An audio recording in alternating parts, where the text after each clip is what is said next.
May 1940. Thousands of German tanks strike deep into Belgium, Holland, and France. And a new era in armored warfare begins. This is Blitzkrieg.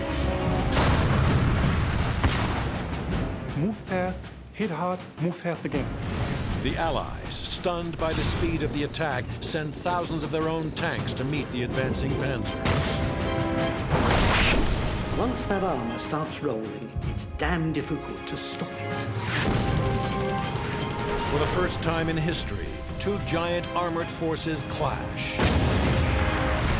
It becomes one of the greatest tank battles of the Second World War. There was fire everywhere, huge fireballs. We were absolutely blinded. At stake is nothing less than the fate of Western Europe. The situation is now absolutely desperate. This is the Battle of France.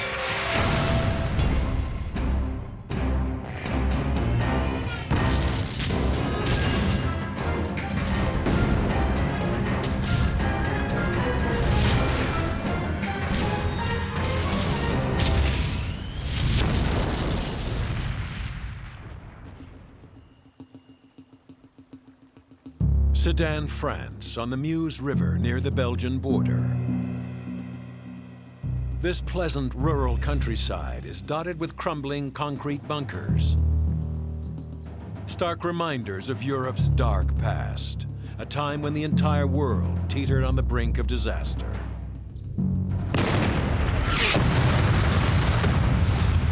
September 1st, 1939. A German army, 1.5 million men strong, streams across the border into Poland, and the Second World War begins.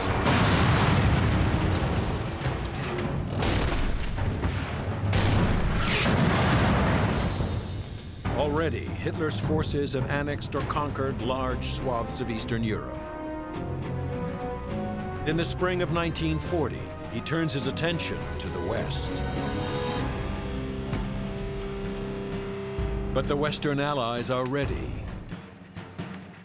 Since the fall of Poland, France and Britain have been building defensive fortifications, stockpiling ammunition, and massing men and machines in Western Europe. The Allies believe they are ready for the inevitable German invasion. By May of 1940, they field almost 3.5 million men, 14,000 artillery pieces, and 3,600 armored vehicles. A formidable defensive force that outnumbers and outguns the Germans. For their invasion, Germany has assembled 2.4 million men, more than 7,500 artillery guns, and only 2,500 tanks. Under conventional military doctrine, the attacker should always be stronger than the defender, but the German plan is anything but conventional. Their plan calls for 10 Panzer divisions to charge west across a 400-kilometer front, with the main attack driving through the Ardennes forest. Their goal, surprise, divide, and destroy the Allies. The hilly, rugged Ardennes is considered poor terrain for tanks. Here, heavy armor can get bogged down in the deep woods and gullies.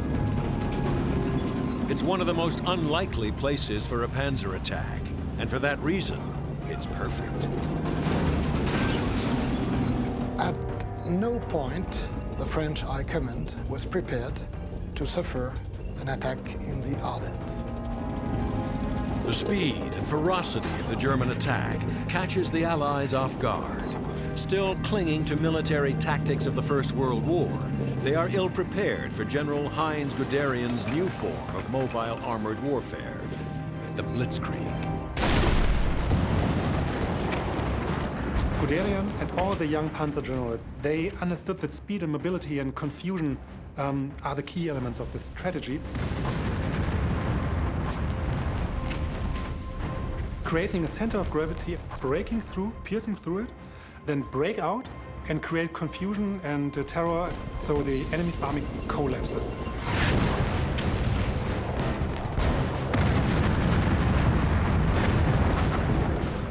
More than 1,700 panzers cross the Ardennes with shocking speed. They cover 100 kilometers of difficult terrain in less than 3 days. And by May 13th, are only 300 kilometers from the English Channel.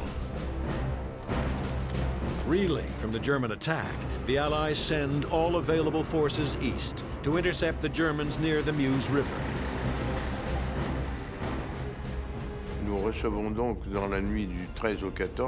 We receive urgent orders to rush forward and counterattack the Germans that had crossed the Meuse. We had to stop them and throw them back across the river to the other side. Spearheading the Allied counterattack and rushing headlong into the rapidly advancing panzers are 36 French light tanks. The FCM-36 is well protected by 40 millimeters of frontal armor, but its short-barreled 37 millimeter main gun is designed primarily for infantry support and is all but useless against Guderian's tanks.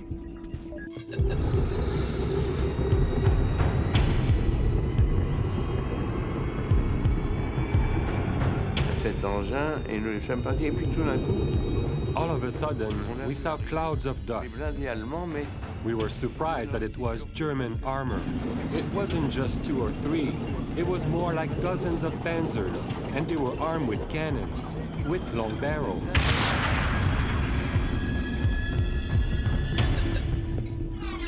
Advancing towards the French are dozens of the formidable Panzer Mark III.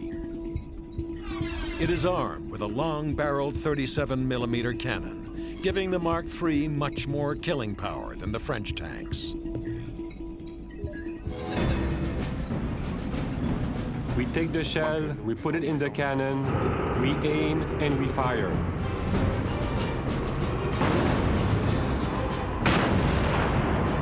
We don't have time to think.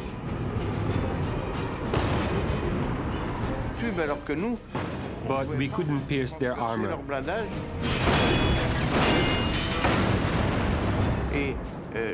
I saw some of my comrades get hit first. They were dead without being able to do anything.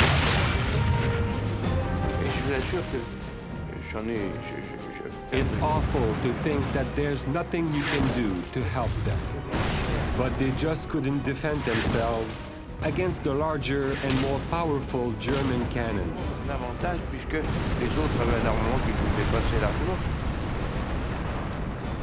The FCM-36 were no match for the Panzers. The main drawback was armament, which was a short gun, which was almost useless against German armor.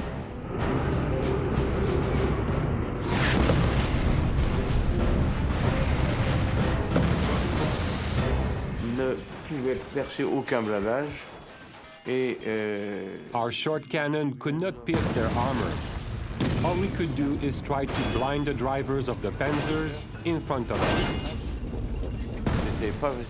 It wasn't easy to aim. We were raising the cannon up and down with our shoulder to pick the area we wanted to hit. But we somehow managed.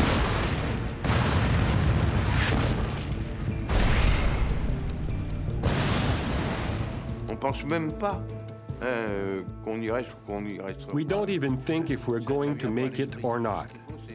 We have to do what we can with what we have. That's all.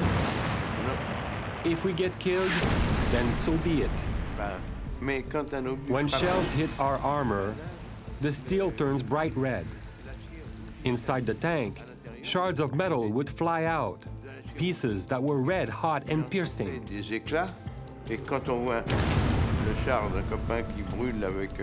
When we see a tank burning with shell holes and the crew inside, it hurts. We feel it and we try to avenge them.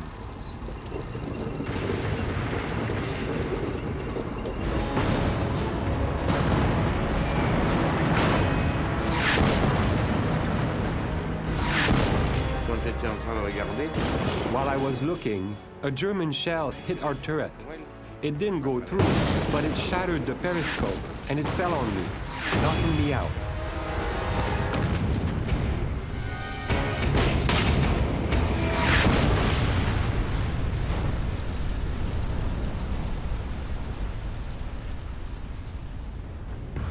mon char est mort. My tank was the last to be knocked out. Mais, des 10 chars que nous étions... des Of the 39 39 tanks that set out that morning at 11:30, only 10 remained. Mais But we stopped the Germans. That was our goal. Despite their losses, the French tanks slow the German advance, forcing Guderian to change his plans. He decides to bypass the French defenders to the south and continue his lightning attack west.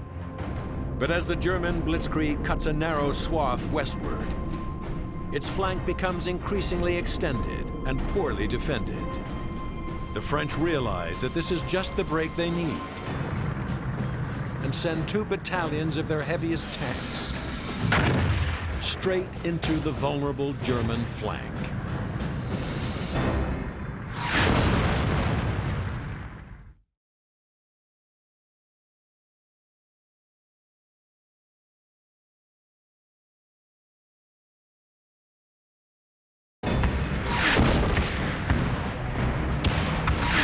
May 10th, 1940.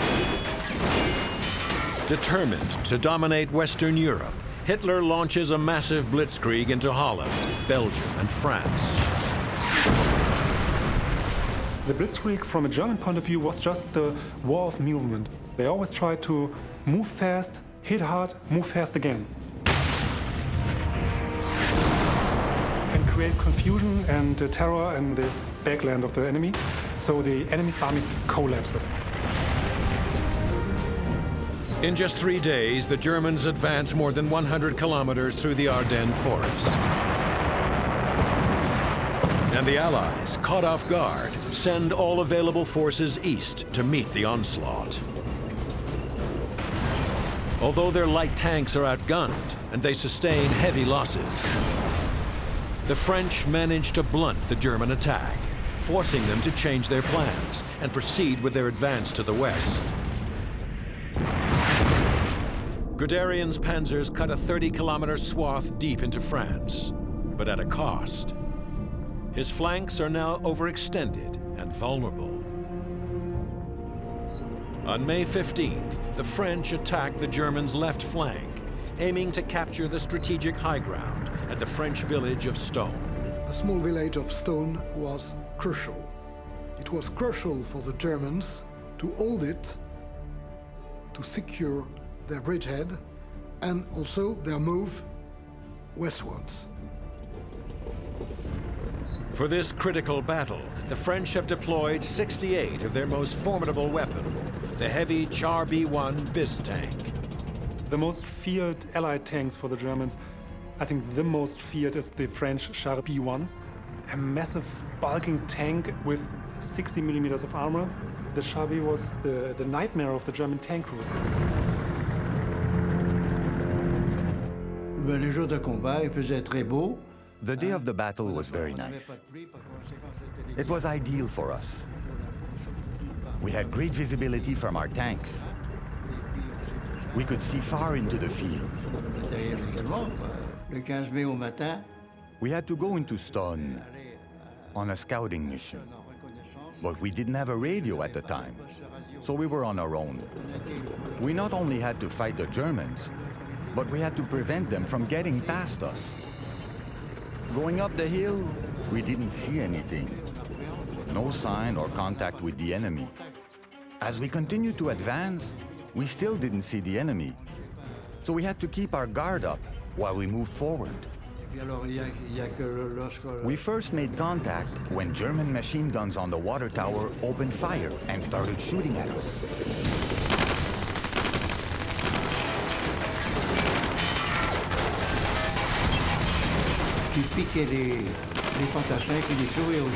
The Germans put a machine gun on the water tower. They were shooting at us and pinning down our soldiers. We had to fire our 75mm at the water tower.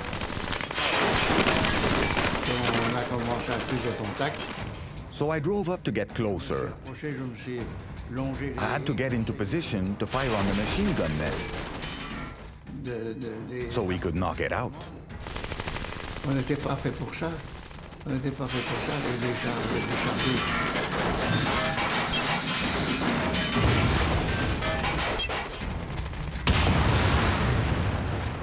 Quand j'étais sur le plateau, We just had to eliminate them and move on. près de Stonne, nous on conduit le char. I kept driving the tank. We had to advance and keep engaging the enemy. So I was shooting the 75mm cannon. C'est la raison pour laquelle We had to take that position and keep that hill. on garde cette colline-là. As the big French tanks reach Stonne, they come under heavy fire from well-hidden German anti-tank guns. Dans les chars B, Inside the Char B, we were very confident that our strong armor would keep us safe from danger or injury.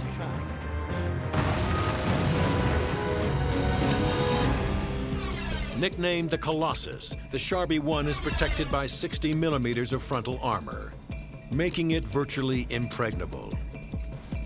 Combined with its incredible firepower, the Char-B-1 is the most powerful tank on the battlefield. And the deadliest foe of the German anti-tank gunners. The fire from 3 heavy enemy tanks threatened to wipe out the platoon. At one point, one of the giants stood sideways. Our left gun commander spotted a small ribbed surface in the middle of the enemy tank side. Apparently a kind of radiator. He aimed at it.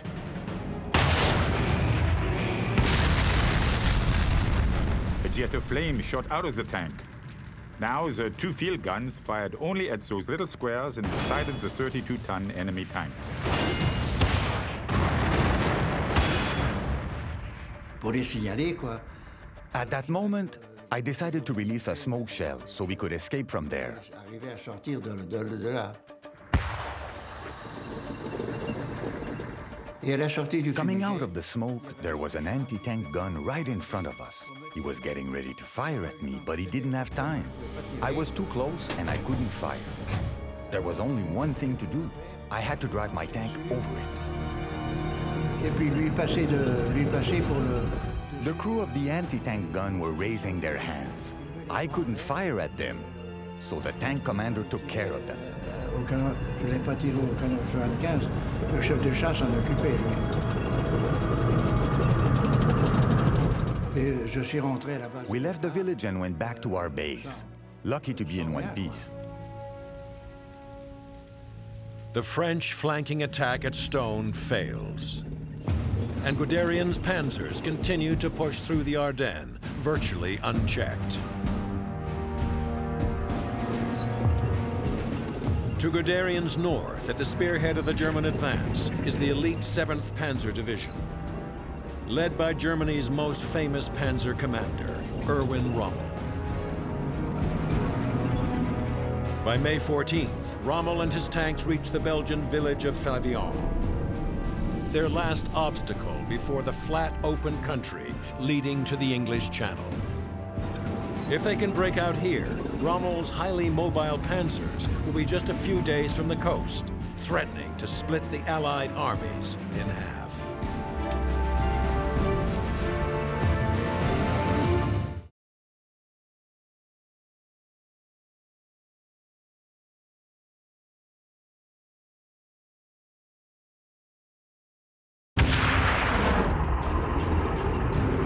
May 15th, 1940. It's been 5 days since the beginning of Hitler's invasion of France, and his mighty panzer divisions have already bludgeoned their way 150 kilometers through the rugged Ardennes.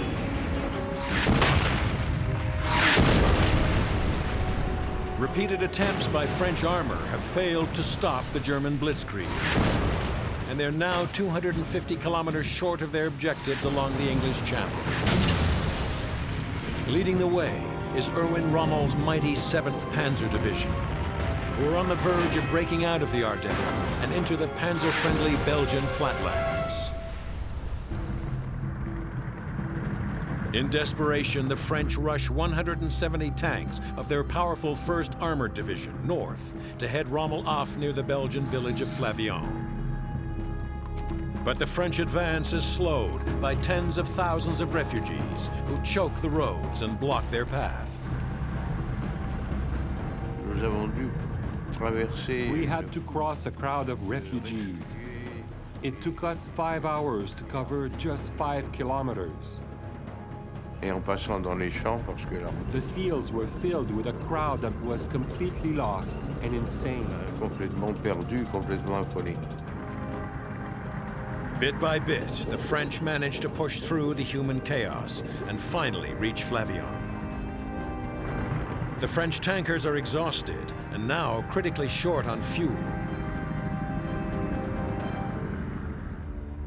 As the French rest and wait for resupply, they are spotted by the 7th Panzer's advance guard. It's more than Rommel could have hoped for. Before him, and completely unaware of his presence, lies the French 1st Armored Division. Rommel splits his panzer force in two and moves them into position on either side of the oblivious French tanks. His deadly trap is now set. Any encounter between German and Allied tanks has got to have been a surprise, and usually the result of those battles, as much as anything else, is just like a Western gunfight. It's the guy who keeps his cool and gets his shot off first. Hits ring against the armor on the left side. My driver shouts, "There's a tank by the edge of this wood." I realize then that the whole of our left flank is packed with German tanks.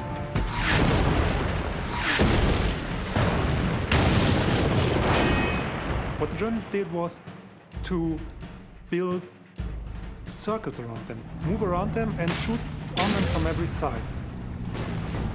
The German tanks tried to act like wolf packs. They tried to get around isolated Chars B1, which was quite easy because the Allied tanks were scattered along the battlefield, so they picked one out, already using the radio to say, let's pick this one, on the right half, first tanks. So all the tanks were concentrating on this one lonely Chars B1.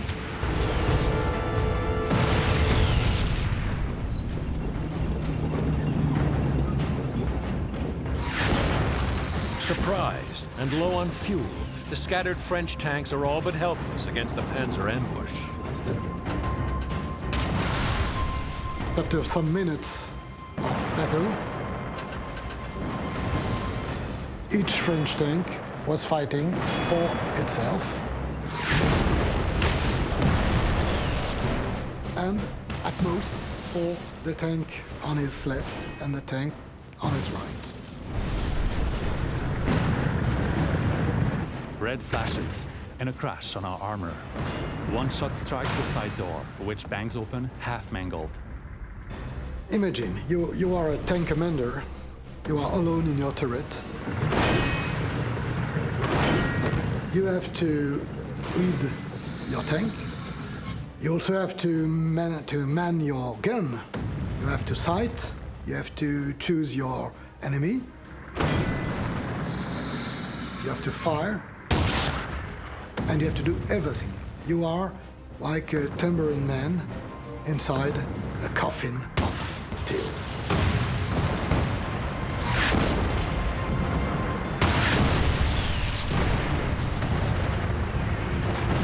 In the French tank, the man in the turret was just seeing through this slit, this view hole, and he was seeing just rotating tanks around him. And he couldn't revolve the turret just to keep track with one, not to speak of 5 or 6 or 7. One hits into our radiator. Another shell strikes our 75mm gun, jamming it. The noise is deafening as we're hit from all sides, but we keep firing with the 47mm cannon. When you confuse the enemy tank crew enough, and if you shoot enough, sometimes you will hit the tracks, you will hit something vulnerable, or they simply will give up under the pressure. My right track is rattling furiously, and my 47mm gun has been worked so hard that the bolt could not be closed. So we withdraw slowly. The German tanks would find a weak spot, would take them out somehow, and then concentrate on the next. Like animals jumping from one point to the other, like really like predatory animals on the next victim.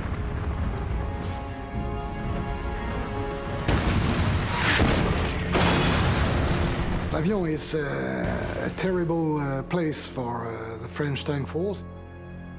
The division was completely smashed up. It was unable of any other action. Rommel's attack destroys 2 entire tank battalions. And by the end of the day, the French 1st Armored Division, originally 170 tanks strong, is reduced to just 36. The victory at Flavion allows the Germans to break out of the rugged terrain of the Ardennes and into the tank-friendly country of Western Belgium. And they advance to the sea at full speed. Allied command scrambles to mount another counterattack against the ever-lengthening German flank.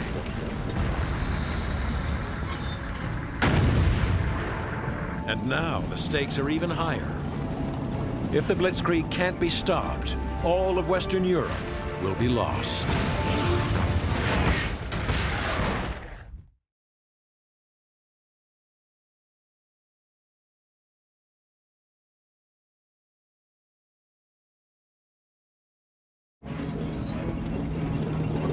May 1940.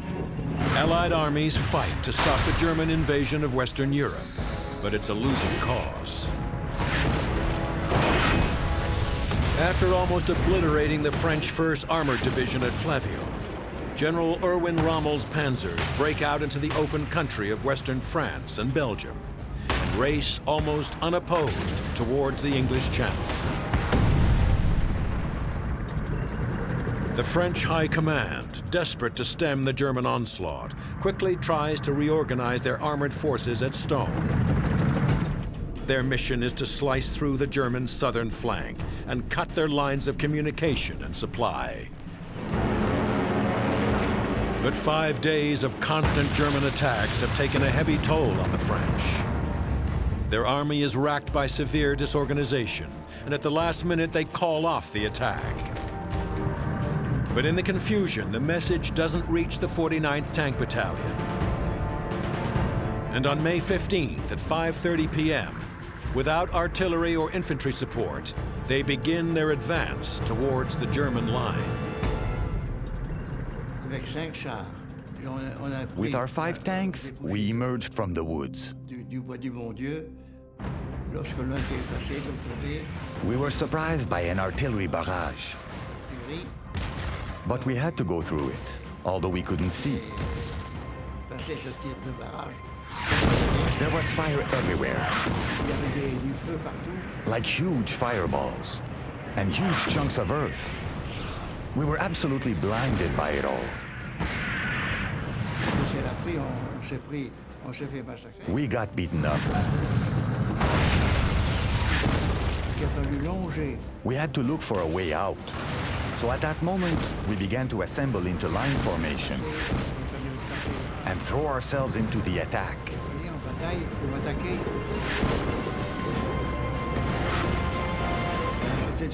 Having just made it through the barrage, we immediately came under fire by anti-tank guns.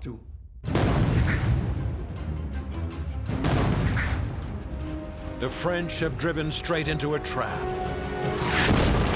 A V-shaped killing zone where German anti-tank guns are positioned to catch the advancing tanks in a deadly crossfire. When an anti-tank gun fires at you, it makes a deafening noise. And when it hits, it leaves a mark inside the tank. It creates a weird effect. What I was afraid of is all the fuel we had inside at the time. We had 400 liters of gasoline. Never mind the 80 shells inside. If ever there was a fire or a spark in there, the tank becomes a bomb.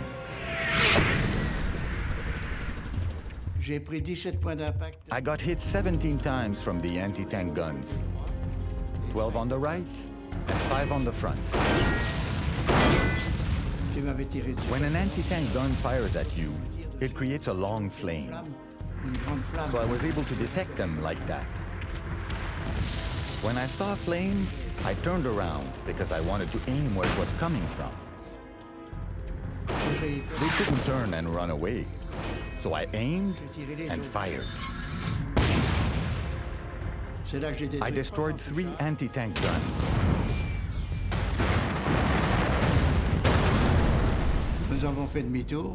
We turned and saw the captain of our company 10 meters in front of us.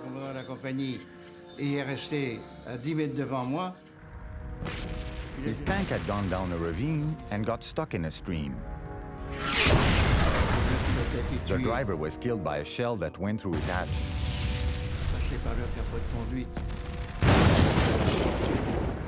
It's very different when you have comrades that are injured. It changes everything. So we tried to save as many as we could.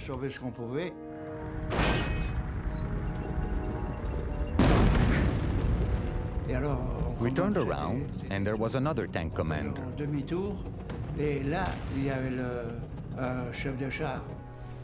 He gave us a sign that his driver was severely injured. We drove closer and brought them into our tank. We wound up with 9 people in the tank, being stuck like sardines. At that moment, I couldn't fight anymore. With the recoil of the gun, I couldn't fire. So I drove to the forest to bring the wounded to the ambulance.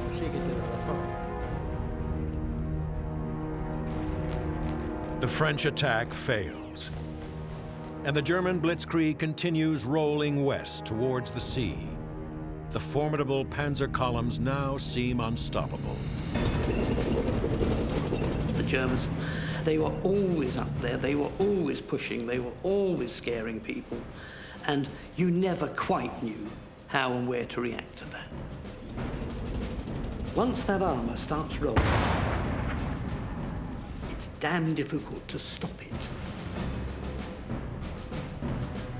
On May 20th, 10 days after the invasion began, the vanguard of Guderian's panzers reaches the English Channel at Abbeville, France, and cuts the Allied forces in half.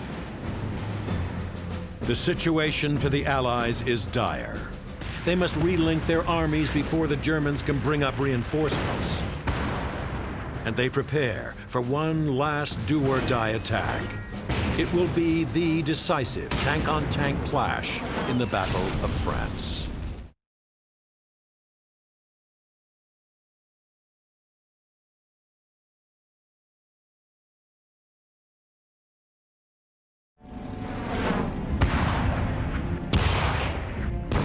May 20th, 1940. The German Blitzkrieg into Western Europe enters its 10th bloody day.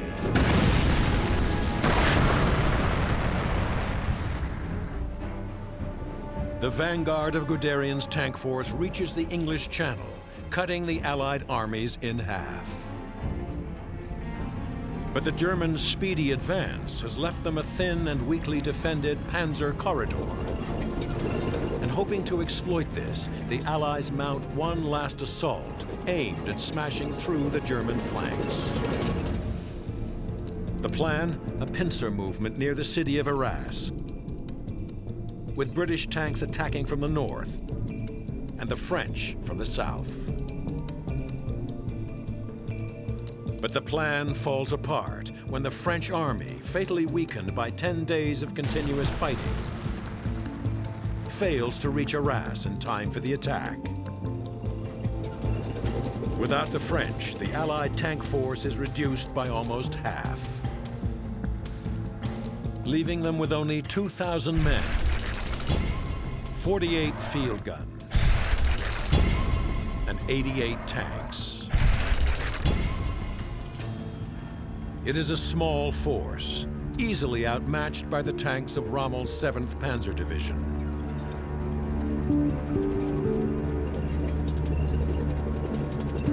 But the Allies realize time is running out, and despite the heavy odds against them, they launch their attack. I was stopped at a little village just outside Arras to join the tanks that were already out there. We had about 5 or 6 Matildas then, so we set off. And we just kept going as fast as we could. We were told to shoot to kill. The Matilda II is equipped with a 2-pounder cannon, capable of destroying German armor at a range of 1,500 meters. But its most impressive feature is its 78 millimeters of frontal armor, making the Matilda II the best protected tank on the battlefield. The tank that was costing the most nerve on the German side was the Matilda. It wasn't fast, its gun wasn't so impressive, but the thick armor was impenetrable for everything the Germans had. The main anti-tank gun on the German side was a 37mm anti-tank gun. This proved so ineffective that it was called army knocking machine. So because it didn't anything but knock knock and then the tank drove on, so that was the nickname for this gun.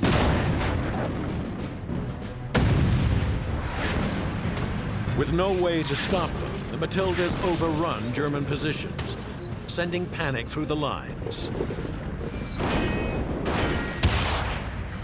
With his forces wavering and in retreat, Rommel rushes to Arras to take personal command. We arrived at WWII. The enemy tank fire had created chaos and confusion among our troops. We drove off to a hill west of the village, where we found a light anti-aircraft troop and several anti-tank guns located in a small wood. At the same time, several enemy tanks were advancing down the road. It was an extremely tight spot.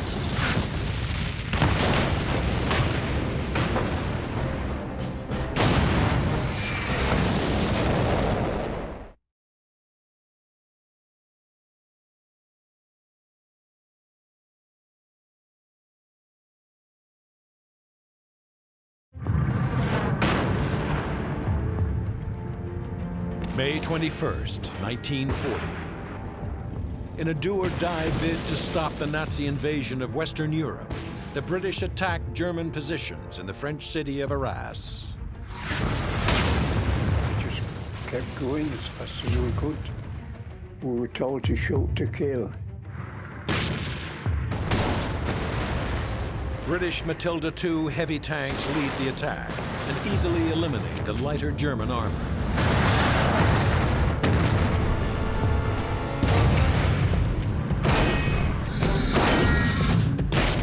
Desperate to prevent a British breakthrough, Rommel deploys his 88mm anti-aircraft guns in a defensive line and orders them to fire at the advancing Matildas. Every gun was ordered to open rapid fire immediately. I personally gave each gun its target. When they brought the 88mm, they would go through any tank. The German 88mm Flak 18 gun was designed as a long-range anti-aircraft weapon. And when used against tanks, this high-velocity cannon can easily penetrate the thickest Allied armor, even at ranges of over 1 kilometer. So that was the only time I was bloody frightened.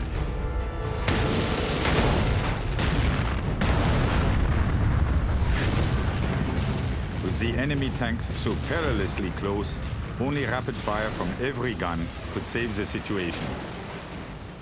We ran from gun to gun. The objections of the gun commanders, that their range was still too great to engage the tanks effectively, were overruled.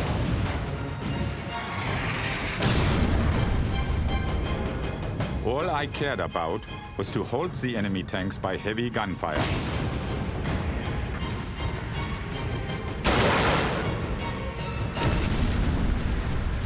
Well, we could see the German tanks on the horizon, and as soon as they saw us, they started firing at us, as you see.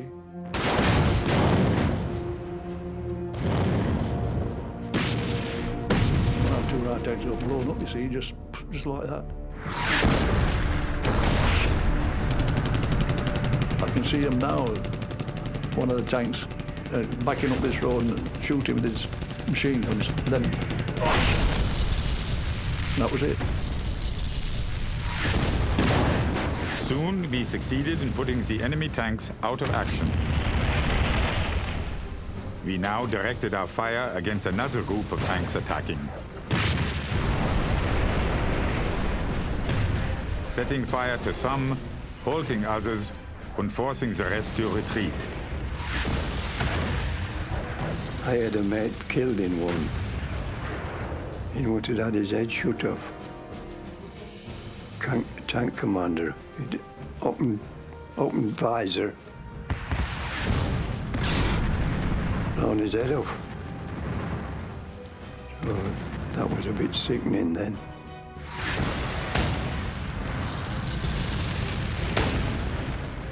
Although we were under very heavy fire from the tanks during this action, the gun crews worked magnificently. So that was retreat. All right, retreat. That was the only where we got, retreat. Well, we couldn't, there's nothing else we could do. Rommel's victory at Arras is hard won. The Germans have sustained their heaviest casualties of the campaign, losing 30 Panzers and more than 600 men. But the British have suffered far worse. Just 28 of the original 88 tanks make it back to their lines, and hundreds of men are killed and wounded. After Arras, and after the fighting in Western France, we have lost virtually all our tanks, all our anti-tank guns. As far as Britain itself is concerned, the situation is now absolutely desperate. German divisions reach the coast, and by June 4th, the last British troops evacuate France at Dunkirk.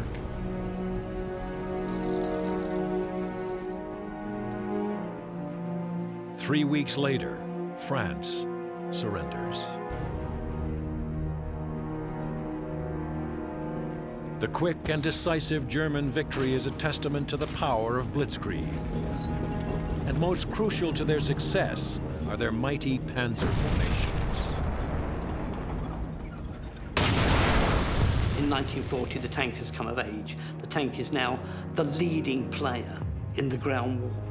It's what brings France to her knees and kicks Britain out of France so quickly.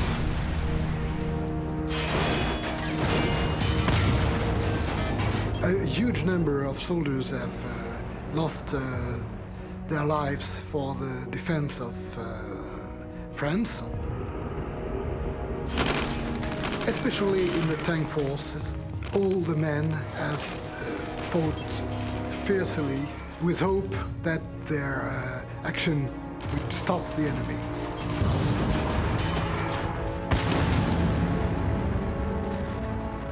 Nous avons perdu la bataille de France. C'est très simple. We lost the Battle of France.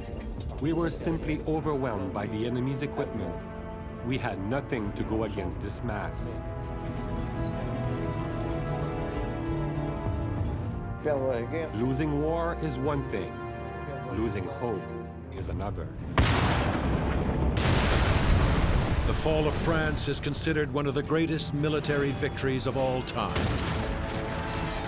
With it, Hitler achieves what most thought impossible: total Nazi domination of Europe.